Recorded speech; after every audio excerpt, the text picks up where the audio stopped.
දැන් මම යන්නේ සෝෂල් මීඩියා වල වෛරල් වෙච්ච ප්ලේස් එකක් ලංකාවේ තියෙන ලස්සනම ගෙදර. ඒ කියන්නේ රිවර්ස්ටන් වල තියෙන ලස්සනම ප්ලේස් එකක්.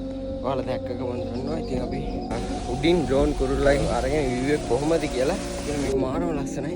කොළ පාටයි. අපි මේක උඩ view එක කොහොමද කියලා බලමු. ඉතින්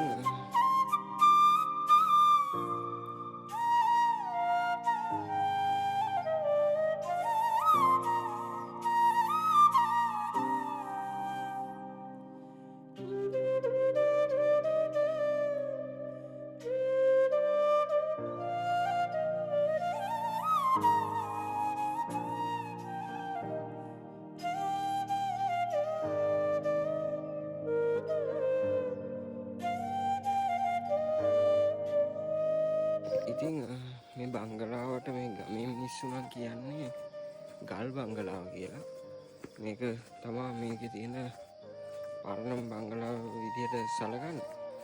මේක විශේෂත්වය වෙන්නේ මේකේ තියෙන කණු එහෙම නැත්නම් මේ බිත්ති දිගේ කොළ පාට මේ වැලක් නගලා තියෙන්නේ. ඒක තමයි මේ දුරට ලස්සනට පේන්නේ.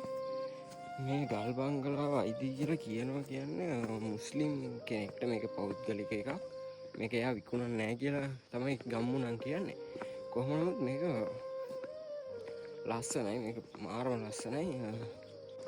මේක දුරට චූටියට පේනවා මාර ලස්සනට. මට ඒකේ view එක කැප්චර් කරගන්න පුළුවන් වුණා. මම මේ වීඩියෝ එකට ඒක දාලා තියන්නම්.